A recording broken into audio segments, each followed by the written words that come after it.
Hey friends, Sean here, and I wanted to talk a little bit about a really important topic for brass players, and that is breathing.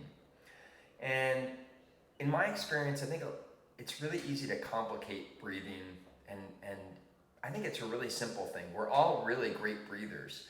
We tend to just get in our own way, I think, as brass players. So I wanted to share just some thoughts on what a really healthy breath is. So first thing, when taking a breath, I think we want to make sure that we're allowing our body to be really relaxed. So spot check for any kind of tension spots. For me, sometimes my stomach gets tight, like I squeeze my stomach muscles. Sometimes it's really easy to actually, as a brass player, to overblow. And I'm guilty of that. And I think a lot of brass players are. A lot of students I work with have heard that the answer to every problem is just use more air. And often they're overblowing. Now, sometimes that is the correct answer. We do need to use more air. But I would say in general, most brass players tend to overblow. We use way too much air for our instrument, and that can create all kinds of problems in our playing. So the more we can just think about being really relaxed, and when I'm relaxed, what I notice is my body moves more, so I'm able to really expand. You'll see your stomach and your chest expand, your shoulders, your back, everything kind of just starts to move a little bit more. And I think that's great. I'm not trying to move, I'm just have this movement because I'm just sucking air in. So great breaths to me start at the lips. So I try to really think about sucking air from my lips and releasing my air from my lips. And then a great breath to me, or a healthy breath, is really steady and even. Often students breathe a lot at first and then they tighten up at the end. So you want to make sure that it's really even as you're going in and out, and we're not holding the air. There's a gentle change from going in to out and out to in.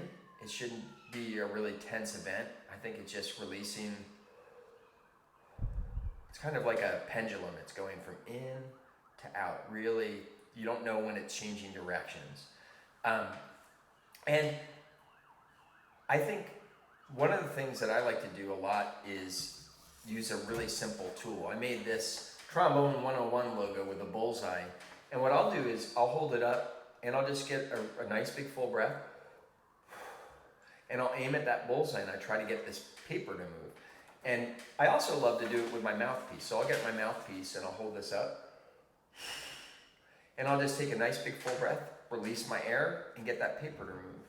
And I will do it at different distances. So I'll hold the paper as far away as I can. And it's a great way just to focus your air and make sure that it's really going steady and you're just releasing it nice and easy. And I love to do this before I start playing. And when I start having issues, like if I'm not happy with my sound or I feel tight, I love to intersperse this while I practice. So it's just really gentle releases of my air.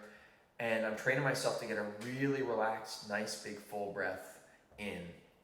And what I find is my endurance improves, my sound quality improves, the ease of getting around my trombone, like with lip slurs or tonguing, all that gets better just by simply blowing really gentle airstream at a second point. So I hope this is helpful for you. All these things, I have breathing tips and some breathing exercises and this little target that you can aim your air at my website at trombone101.com. So I hope this is helpful. Good luck.